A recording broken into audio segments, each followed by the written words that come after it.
하늘의 사람들 99번째로 사도행전 21장 37절에서 22장 21절까지 좀 본문이 길지만 간증이 있는 삶이라는 제목으로 오늘 말씀 나누도록 하겠습니다. 제가 한국에서 대학을 다닐 때 여름, 지금 백투스쿨 기간이죠. 개학을 하는 그런 기간에 개학하고 개강을 해서 학교 수업을 들으러 갔는데 너무 예쁜 자매가 이렇게 새로 온 것 같아요. 편입생인 것 같다라는 생각이 들어서 제가 그때 미국에는 없지만 과대표라고 하죠. 과에서 반장 역할을 하는 그 과대표가 있는데 제가 그 과대표였어요. 그래서 새로 편입생들이 많이 들어오곤 하니까 학기가 바뀌면 너무 예쁜 편입생이 왔길래 너무 예쁘다고 어떻게 이렇게 오셨냐고 어디서 어떻게 왔냐 이렇게 물어보니까 그 자매가 저한테 그러는 거예요. 오빠 나 몰라? 이러는 거예요. 모르지요. 모르죠. 알고 봤더니 기존에 있었던 애가 방학 동안에 성형수술을 해가지고 전혀 못 알아보게끔 해가지고 온 거예요. 깜짝 놀랐죠. 그 당시 그런 일들이 정말 많았어요. 한국이 세계에서 성형수술 1위잖아요. 지금도 수술을 하면 이전의 모습과 이후의 모습이 전혀 다른 사람이 돼가지고 탁 나오잖아요. 오죽하면 우스갯소리로 성형수술을 하고 왔더니 집에 개도 못 알아보고 막 주인한테 물려고 달려들었답니다. 여러분, 예수님을 믿으면 이런 일이 벌어지더라고요. 사도행전 11장에 가보면 안디옥 교회에서 1년 동안 성도들이 훈련을 받았는데요. 이 동네에서 사람들이 사람들을 못 알아보는 거예요. 너 정말 내가 알던 그 아무개 맞니? 너 그 개똥이 맞아? 너가 어떻게 이렇게 달라질 수가 있어? 마치 성형수술을 한 것처럼 전혀 딴 사람이 되니까 사람들이 그 사람들을 보고 뭐라 그랬죠? 그리스도인. 이 사람들은 예수님을 닮았다라는 거예요. 그 전에 박정환이 아니라는 거예요. 그 전에 아무개가 아니라는 거예요. 예수님을 믿으면 우리의 인생이 바뀌는 것을 여러분 믿으시기를 바랍니다. 그 내 인생이 바뀐 것을 이야기하는 게 간증이죠. 그래서 사람들이 이 성경책을 갖다가 여러 예수님 만난 사람들의 간증책이다라고도 말하는 이유가 거기에 있습니다. 오늘 보는 여러분과 함께 읽었었던 이 내용, 본문에 등장하고 있는 이 사도 바울이요. 지난주에 알듯이 군중들에게 왜곡되고 오해를 받아가지고 돌에 맞아서 온몸이 피투성이가 되었어요. 그랬던 바울을 천부장이 가까스로 로마 군병들을 통해서 그를 구원해냅니다. 그래서 그를 구출해서 이제 병영 안으로 끌고 들어왔는데 바울이 그때 천부장에게 한숨 돌리는 그 순간에 뭐라고 얘기하죠? 나를 다시 그 사람들에게 보내주십시오. 여러분, 이게 복음의 능력인 것 같아요. 이게 예수님을 만난 삶의 간증이 있는 사람의 고백이라는 거예요. 방금 죽을 고비를 하고 나왔는데 나를 다시 그곳으로 보내주십시오. 그러면서 오늘 여러분과 읽지 않은 내용이 22장에 펼쳐지는데 그게 저와 여러분이 알고 있는 바울의 간증입니다.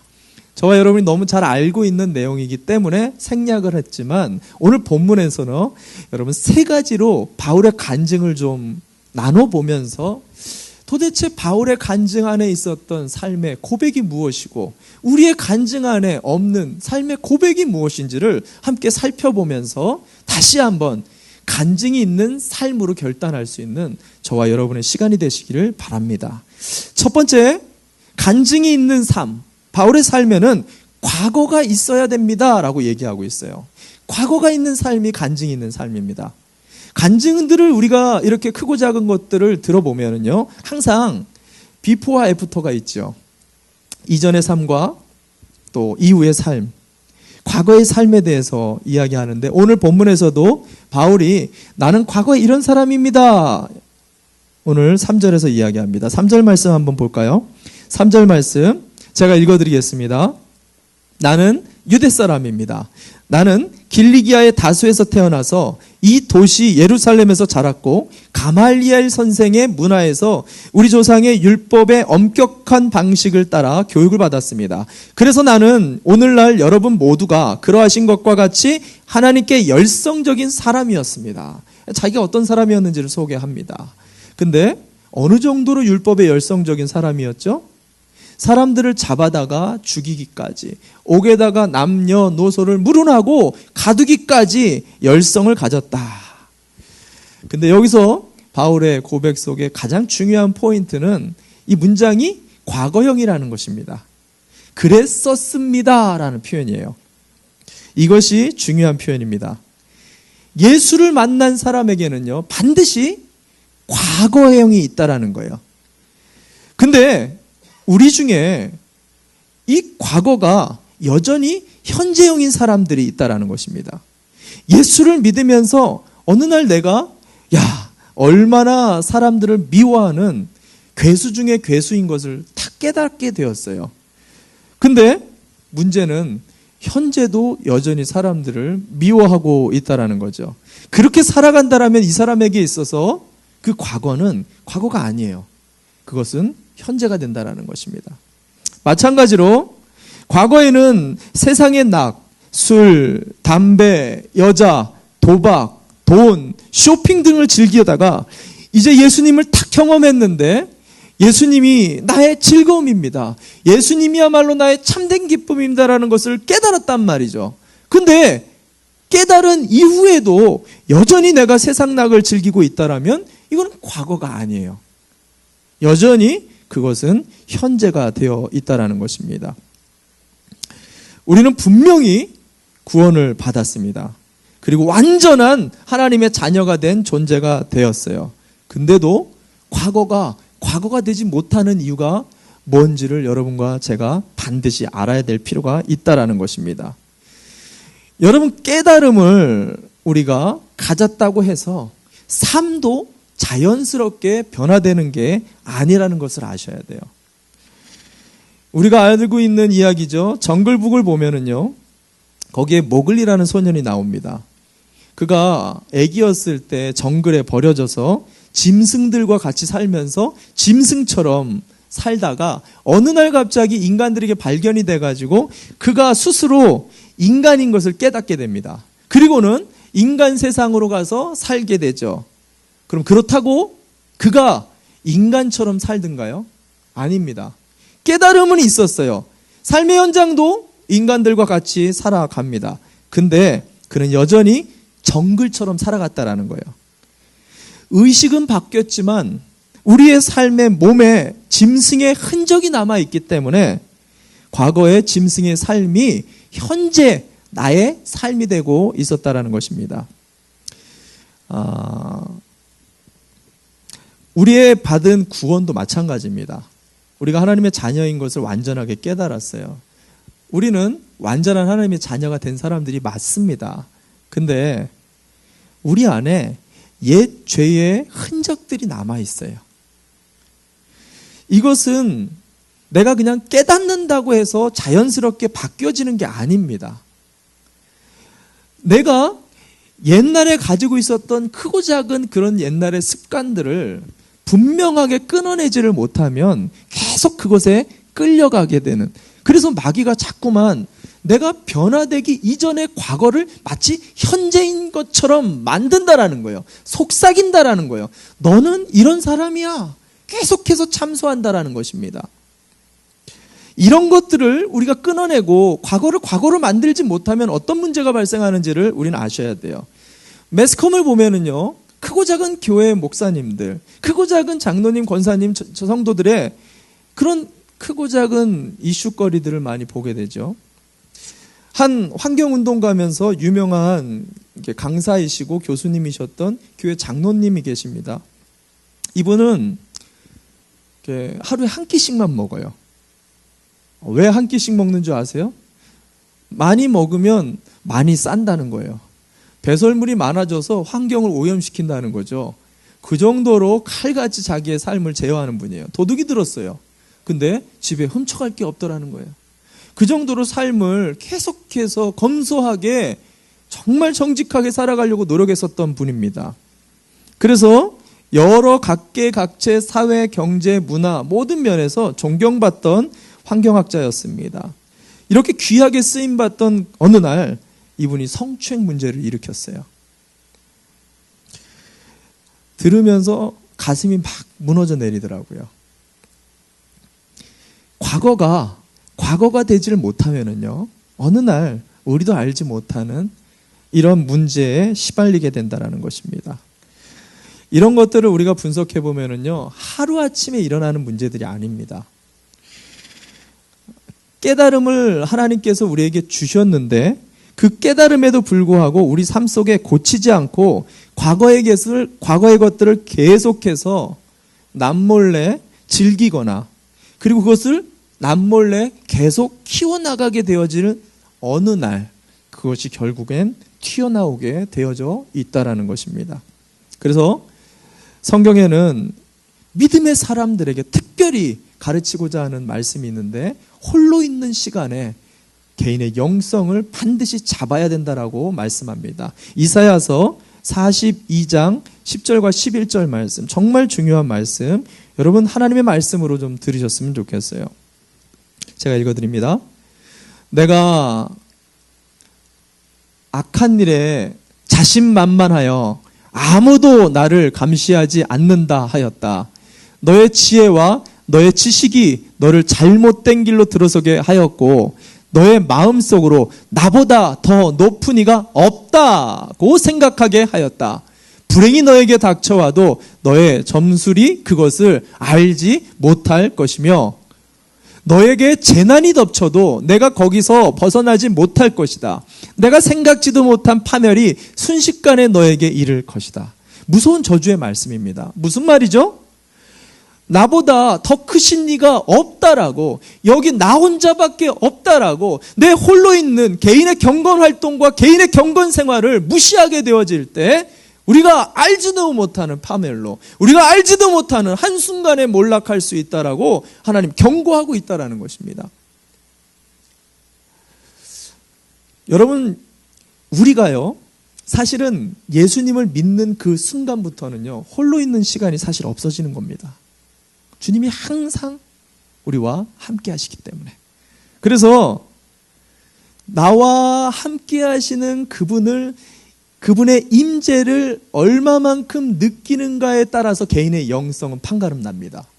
이것을 잘 느끼는 사람은요, 개인의 경건과 흔들림 없는 신앙을 가져가지만 이것이 제대로 되지 않는 사람들은요, 아무리 신앙생활을 오래 해도요, 그 개인의 영성을 파보면은요, 바닥 수준을 걷고 있게 된다는 사실입니다. 제일 무너지는 곳이 어디냐면 바로 가정입니다. 그리고 직장이고 자기의 삶의 터전입니다. 왜 그러냐면 아무도 보지 않는다고 생각하기 때문입니다. 개인의 영성은요, 아무도 보지 않는 그곳에서 시작되어집니다. 아무도 보지 않는 직장, 아무도 보지 않는 가정, 아무도 보지 않는 나의 홀로 있는 그 시간에 내가 뭘 하고 있는가, 거기서부터 우리의 영성은 시작된다라는 거예요. 그것을 제대로 관리하기 시작할 때 과거는 과거로 청산할 수 있다라는 거예요. 현재 주님이 내게 주시는 새로운 삶의 간증이 있는 그 삶으로 이번 한 주 도전하시기를 주님의 이름으로 축원합니다. 아멘. 두 번째 간증이 있는 삶은 오늘 바울이 말합니다. 예수님을 만나는 삶이 있어야 됩니다 라고 얘기해요. 날마다 우리 삶 속에 예수님을 만나야 된다라는 말입니다. 간증의 핵심은요, 예수님을 만나는 거예요. 예수님을 만나지 않는 간증, 예수님이 드러나지 않는 간증은 간증이 아닙니다. 오늘 본문의 6절과 7절 유명한 바울 자신이 예수님 만난 간증을 합니다. 6절 7절 제가 읽어드립니다. 가다가 정오 때쯤에 다마스코스 가까이에 이르렀는데 갑자기 하늘로부터 큰 빛이 나를 둘러 비추었습니다. 나는 땅바닥에 엎드려졌는데 사울아 사울아 내가 어찌하여 나를 핍박하느냐 하는 소리가 들려왔습니다. 예수 믿는 사람들을 죽이려고 다메섹을 향해서 달려가던 바울이 갑자기 천둥과 같은 예수님의 음성을 들었습니다. 그리고 빛으로 눈을 잃을 정도로 강렬한 빛에 휩싸이게 됩니다. 이런 아주 익사이팅한 예수님을 만난 이 기억, 예수님을 만난 이 체험, 많은 사람들이 다 알고 있죠. 그래서 이 장면을 보면서 우린 많은 은혜를 받아요. 그리고 이것 때문에 예수님을 만나는 사람들도 많이 있지요. 근데 반면에 이것 때문에 예수님을 만나지 못하는 사람들도 많이 있어요. 무슨 말이냐? 여러분이 이름만 대면 알만한 유명한 목사님이 집회를 하는데요. 이 목사님을 만나려고 저 멀리 지방에서 몇 시간을 걸쳐가지고 이 집회에 참석하려고 산 넘고 물 건너서 한 집사님이 왔어요. 가지고 여기 오면 예수님 꼭 만나기를 원하는 마음으로, 그래서 끝나고 목사님께 기도를 받았어요. 기도를 받는데 이 집사님이 눈물을 펑펑 흘리면서 탁 기도가 끝났습니다. 가지고 목사님 물어봤어요. 무슨 은혜를 받으셨나요? 어떤 은혜를 받았길래 이렇게 눈물을 흘리나요? 물어봤더니 이 집사님이 하는 말, 아무 은혜를 못 받아서 울었어요. 아무것도 느껴지질 않고 주님이 뭔가를 주실 것 같은 기대로 왔는데 아무것도 느껴지지 않으니까 내가 지금까지 여기 온 게 억울해가지고 눈물이 막 나더라는 거예요. 목사님이 기도하면서 느꼈던 말을 집사님에게 해주었어요. 집사님은 내가 기도하면서 주님이 내게 주셨는데 주님이 뭔가를 은혜를 계속 주시려고 합니다. 근데 집사님 안에 큰 장벽이 있습니다. 장벽이 뭐냐? 기적과 체험이라는 장벽이에요.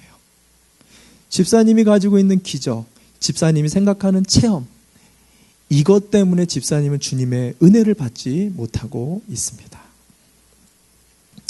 많은 분들이요, 바울과 같은 기적적인 체험을 원합니다. 그래서 예수님이 오늘도 우리의 마음의 문을 툭툭툭툭 두들기면서 정환아 얘기를 하시는데 우리는 그래요. 이 목소리는 아니야. 이 정도 사이즈의 소리가 아니지. 천둥처럼 성우의 목소리와 같이 내 심장이 떨리는 그런 목소리지 하면서 듣지를 않아요. 빛의 한 줄기처럼 내 마음에 싹 들어오는데도 우리의 마음에 이 정도 빛이 아니지. 눈부실 정도로 강렬한 빛이 내 안에 들어와야지. 이건 아니지. 수많은 주님의 음성, 주님의 메시지를 들어도 이건 아니라고 생각을 한다라는 거죠. 엠마오로 가던 두 제자가 그랬어요. 예수님과 분명히 같이 걸어가고 있어요. 근데 이 두 제자는 내 옆에 계신 그분이 예수님인지를 전혀 몰라요. 하루 온종일을 걸어가면서 얘기를 하는데 집에 가가지고 자기네 집까지 초대했어요. 같이 음식을 먹는데도 그가 예수님인 것을 전혀 알아보지 못했다. 성경에 보니까 뭐예요? 눈에 비늘이 덮여 있었다. 여러분, 우리 인생에 덮여있는 체험, 기적에 대한 생각에 비늘이 벗겨지지 않으면 예수님이 보이지 않는다는 것입니다. 제가 지난번에 말씀드렸지만 40년 만에 만난 저희 친누나가 있다 그랬죠. 일본에 계셨어요. 제가 목회자다 보니까 만나자마자 제일 먼저 물어본 게 그거예요. 누나, 예수님 믿으세요? 그랬더니 누나가 하는 말이 그래요. 나는 예수님 안 믿는다고. 물어보니까 근처에 예수님 믿는 친구들이 있었다는 거예요. 한인들이. 근데 누나가 하는 말이 그 많은 친구들이 자기한테 예수님을 수십 년 동안 한 명도 전해준 사람이 없다라는 거예요. 제가 그 말을 들으면서 복음을 더 열심히 전해야겠다. 오늘도 갤러리아 마켓에 우리가 나가는 이유가 거기에 있어요. 우리가 전하지 않으면 듣는 사람이 없다라는 거죠. 누님이 그 말을 탁 하면서 하는 말이 나는 예수 믿을 팔자가 아닌가 봐. 그래서 예수님 안 믿어. 이렇게 얘기하는 거예요. 제가 그랬습니다. 누나한테. 누나가 수십 년간을 지금까지 살아오면서 정말로 예수님이 누나에게 다가오지 않았을까? 누나에게 정말 많은 말들을 안 해주셨을까? 나는 그렇게 생각 안 해. 말씀하시고 만나주시고 여러 가지로 했는데 누나가 보지 못했을 거야. 왜냐하면 지금 이 순간에도 내가 예수님의 말을 누나한테 전하고 있는데 누나는 전혀 모르잖아. 저와 여러분 안에 있는 믿음의 장벽이 되는 이 기적과 체험에 대한 돌덩어리를 내려놔야 정말 내 주변에서 오늘도 말씀하시는 예수님의 음성을 들을 수 있게 됩니다. 이거를 깨트리지 못하고 이 장벽을 제거하지 못하면 어떤 일이 일어나는가? 8절에 등장합니다. 8절 말씀 제가 읽어드립니다. 8절 말씀. 그래서 내가 주님 누구십니까? 하고 물었더니 그는 나에게 대답하시기를 나는 네가 핍박하는 나사렛 예수이다 하셨습니다. 바울은요 예수님을 핍박한 적이 한 번도 없었죠. 그냥 사람들을 핍박했습니다. 근데 예수님 뭐라 그래요? 네가 그 핍박했던 그 사람들이 나다. 여러분 이 기적과 체험에 눈이 띄어지질 않으면요 예수님을 사랑한다라고 얘기하면서 예수님 핍박하는 사람이 됩니다. 제가 그 대학 시절에 이 과대표라고 했잖아요.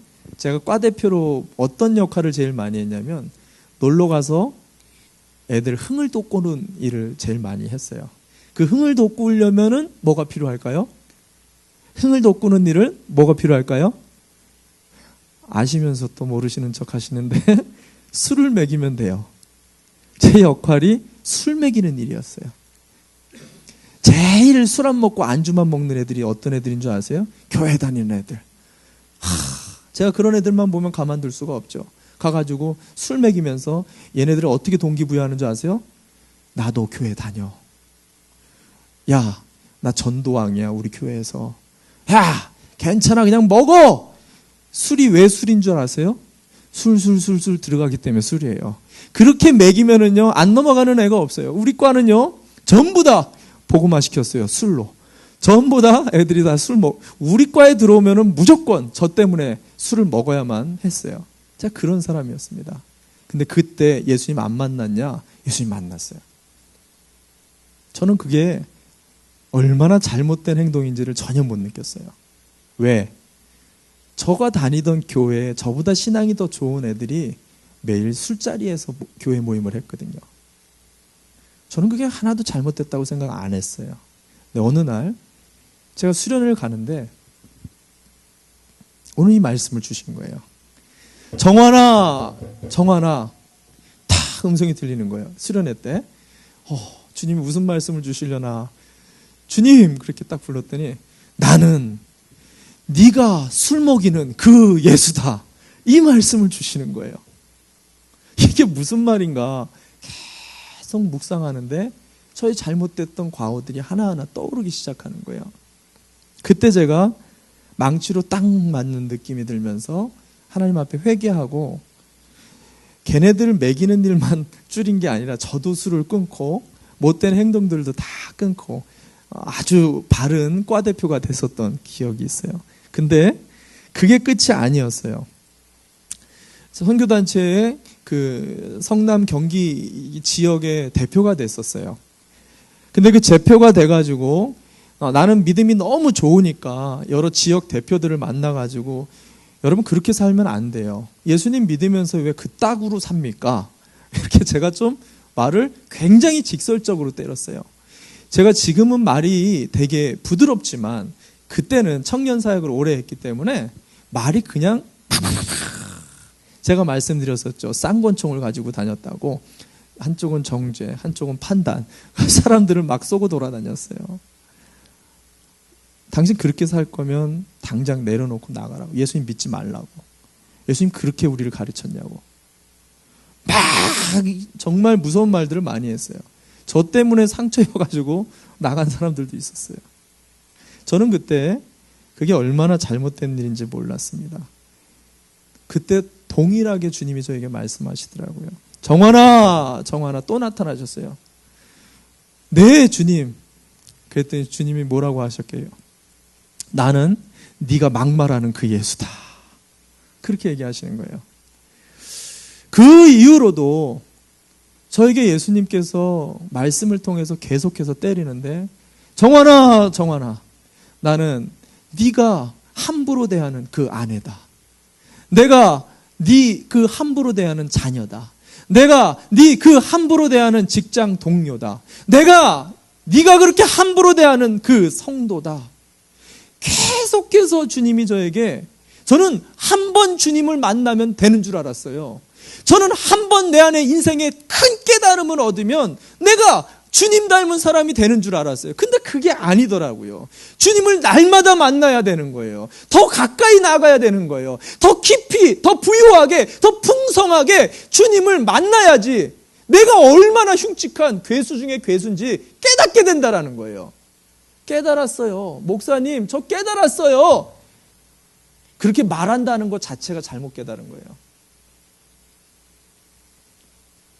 여러분, 주님 나라 갈 때까지 우린 더 가까이, 더 부유하게 주님 앞에 더 나가야 된다는 거예요. 그래야 주님을 사랑한다라고 말을 하면서 주님을 핍박하는 사람이 되지 않을 수 있다라는 거예요. 찬송가 가사가 그렇죠. 이전보다 더욱 사랑합니다. 주님은 한 번의 만남이 되는 게 아니라요. 물론 구원은 한 번의 만남으로 되어집니다. 근데 정말 간증 어린 삶이 내 인생이 되려면 날마다 만나줘야 돼요. 이전보다 더 가깝게, 더 부유하게 주님을 만날 때 간증이 삶이 되어지는 줄을 믿으시기를 바랍니다. 마지막으로 간증 있는 삶, 세 번째로 오늘 바울은 간증 있는 사람들에게는 사명이 분명히 있다라고 얘기합니다. 사명이. 예수님을 만났다라고 얘기하는 사람들은 참 많이 봅니다. 간증을 화려하게 하시는 분들도 참 많이 만납니다. 근데 그 안에 예수님이 주신 사명을 잃어버린 사람을 많이 보게 돼요. 바울의 마지막 결론 21절 말씀 볼까요? 바울의 간증이 요 한마디를 위해서 사실은 간증을 하는 거예요. 21절 말씀을 나의 고백으로 같이 함께 봉독합시다. 시작. 그때 주님께서 말씀하시기를 가라, 내가 너를 멀리 이방 사람들에게로 보내겠다 하셨습니다. 바울이 그토록 목숨을 걸고 로마를 향해 가고자 이방인들에게 목숨을 걸고 전도를 했었던 가장 큰 이유가 여기에 있었어요. 주님이 가라라고 명령했기 때문에, 이방인을 위한 사도로 세운 사명을 갖고 있었기 때문에 그는 끊임없이 노력하며 인생을 살아갔다라는 것입니다. 정말 안타까운 사람들이요, 간증은 많은데 사명감이 없는 사람들을 보면 정말 안타까운 거예요. 사명이라는 그 뜻은요, 심부름, 일사자죠. 명은 목숨 명이에요. 목숨을 바쳐서 해야 되는 심부름이라는 거예요. 목숨을 바쳐서 해야 되는 일이라는 거예요. 이게 사명입니다. 그래서 우리가 잘 아는 아프리카 선교사 리빙스턴이 아주 유명한 말을 했죠. 사명자는 사명이 마칠 때까지 절대로 죽지 않는다. 저와 여러분이 오늘날 주변에 죽는 분들이 많이 계세요. 저와 여러분이 오늘 죽지 않고 여기 온 것이 하나님의 은혜인 것을 믿으십니까? 네, 아멘. 명이 길어서 지금 있는 게 아니에요. 이 땅에 하나님의 해야 될 사명이 있기 때문에 우리가 사는 것을 여러분 기억하셔야 된다는 거예요. 마틴 루터 킹이 워싱턴시를 지나는데 한 흑인 청소부가요, 자기의 삶을 저주하고 욕설을 퍼붓으면서 더러운 도시를 짜증내면서 청소하는 그 장면을 보며 우리가 잘 아는 유명한 말을 했죠. 이보게, 자네는 하나님이 자네에게 맡기신 지구의 한 모퉁이를 쓸고 있다는 자긍심과 자부심을 가질 수 없겠는가? 청소를 그 할 때 마치 베토벤이 음악을 작곡하듯이, 미켈란젤로가 조각을 만들어내듯이, 괴테가 아름다운 장편의 작품을 만들어내듯이 그렇게 아름답게 하나님의 일을 감당할 수 없겠는가? 우리가 모두 다 삶 속에서 하는 일들이 참 다 다릅니다. 천태만별. 근데 사명자에게는 딱 두 가지의 일로 나눠집니다. 하나는 하나님의 사명감을 가지고 하는 일, 하나는 하나님의 사명감 없이 억지로 하는 일. 제가 한 가지 이야기만 하고, 사명에 대해서 하고 싶은 말이 많지만 시간 관계상 한 가지 예화만 들고 마치겠습니다. 2006년 1월 한 군대의 군의관이 유행성 출혈열로 33살, 예수님 나이죠. 33살의 나이에 죽게 됩니다. 근데 신기한 것은요, 그 사람의 장내 행렬이었습니다. 그와 함께 했던 동료 의사들 뿐만이 아니라 같이 돌봐주었었던 환자들 뿐만 아니라 그 환자의 보호자들, 그리고 자기가 일했었던 군의 매점의 아줌마, 그리고 구두 닦기 아저씨, 심지어는 병원에서 침대볼을 갈아줬었던 아르바이트생들까지 다 싸그리 이 사람의 장내 행렬에 오는데요. 몇 명이 왔느냐? 4,000명이 넘었어요. 놀라지도 않으시죠? 여러분의 장내엔 더 많이 오실 줄 믿습니다. 아멘. 일반인의 장내로는 있을 수가 없는 인원이죠. 그가 여러분이 많이 알고 있는 그 바보 청년 의사 안수연 씨예요. 아마들 많이 그 책을 읽어보셔서 아실 것입니다. 그가 유행성 출혈열로 죽은 이후 3년 후에 그가 그동안 병원 생활을 하면서 썼었던 일지가 있어요. 그 일지가 너무너무 감동스러워서 그것을 묶어가지고 책을 만든 게 그 청년 바보 의사라는 거예요. 기독교 사회에 엄청난 파장을 일으켰죠. 그는 2009년에 고대 부속병원에서 쓴 이 일지가 책으로 출간된 이후에 2013년, 4년 후에 2013년 이 안수연 씨와 같이 일을 했었던, 그래서 일을 하면서 예수님을 만나고 예수님을 사랑하게 되었던 이기섭 씨가 있어요. 같은 의사가. 그가 자기가 같이 일을 하면서 느꼈었던 안수연 씨에 대한 책을 또 만들게 됩니다. 그 책의 제목이 그 바보 청년, 그가 사랑한 것들이라는 책이에요. 거기에 나오는 내용을 제가 여러분에게 설명해드리기가 뭐해서 그대로 좀 읽어드리겠습니다. 이걸 통해서 어떤 사람이었는지 한번 살펴보면 좋겠습니다. 안수연 형제는 신실한 그리스도인이었고 환자에게는 친절한 의사였습니다. 2000년 의학분업이 사태로 병원이 파업했을 때 레지던트였던 그는 병원에 홀로 남아 환자들을 돌봤습니다. 다른 뜻이 있어서가 아니라 환자를 두고 병원을 떠날 수 없었기 때문입니다. 하루에 한 끼도 먹을 수 없이 업무에 시달렸지만 자신의 소명 코람데오를 따라 병원을 지켰습니다. 돌보던 환자들의 병실을 밤마다 몰래 찾아가 조용히 낫기를 기도했던 그였습니다.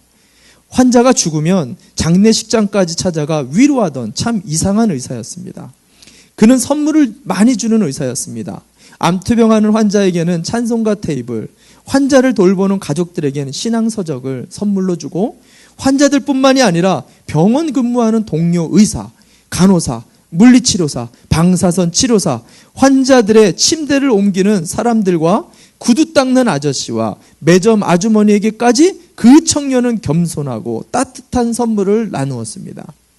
돈이 없는 조선족 할아버지의 검사비를 대납해주고 백혈병 어린이에게는 집까지 찾아가 생일을 축하해 주었습니다. 하반신을 못 쓰는 환자를 자기 차로 콘서트장까지 데리고 가는 깜짝 선물을 했고 집에만 누워있는 환자에게는 집을 찾아가 책을 읽어주기도 했습니다. 군대에 가서도 그는 여전히 병사들을 돌보았습니다. 자신의 사비로 영화를 보여주고 영창에 갇힌 병사들에게 신앙서적들을 전해주었습니다. 그 청년은 어디서든 외롭고 소외된 사람들의 옆에 서서 자신의 모든 것을 털어준 사람이었습니다. 어떤 형제는 이 안수연 형제를 잠깐 내 옆에 있다 간 예수님이었습니다. 라고 말했답니다. 안수연 형제가 어느 날 아침 데살로니가전서 1장을 묵상하고 이런 글을 남겼답니다. 데살로니가 교인들은 이름뿐인 교인들이 아니었다. 그들은 말로만 떠드는 사람이 아니었다. 그들은 전하는 내용을 몸으로 살아내는, 그래서 그들의 믿음이 진짜 진리임을 증언했다. 사랑하는 예수인 성도 여러분, 이것이 예수님을 만난 삶의 간증이 있는 사람들의 모습이라고 생각합니다. 우리는 간증이 있는 삶, 딱 이렇게 얘기를 하면 일반적으로 우리 인생에 뭔가 큰 기적을 경험을 했거나 아니면 축복을 받았거나 있을 수 없는 그런 일들을, 변화를 경험했을 때 우리는 그것이 간증이 있는 삶입니다 라고 이야기를 합니다. 근데 오늘 안수현 씨는 이렇게 말하는 것 같아요. 그것도 물론 간증이 있는 삶이지만 누군가의 은혜를 위해서 나를 희생시키고 누군가의 기적과 같은 삶을 위해서 나를 전부 드린 삶, 누군가가 변화받기 위해, 누군가가 축복을 받기 위해 이름도 없이 빛도 없이 내 자신의 목숨까지 던질 수 있는 삶, 이것이 진짜 예수를 만난 간증이 넘치는 삶이라고 우리에게 이야기해주고 있다는 것입니다. 저와 여러분의 이번 한 주를 살면서 정말 사도 바울과 같은, 이 안수현 씨와 같은 삶의 인생의 예수 만난 간증이 날마다 넘치는 그런 복된 인생 되기를 바랍니다.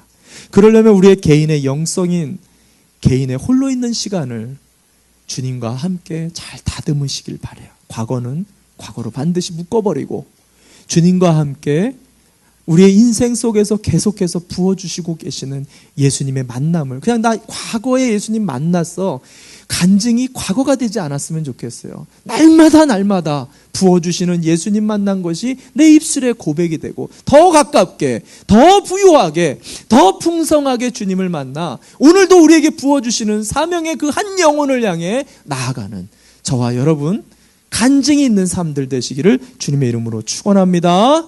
아멘. 우리 함께 자리에서 일어납시다.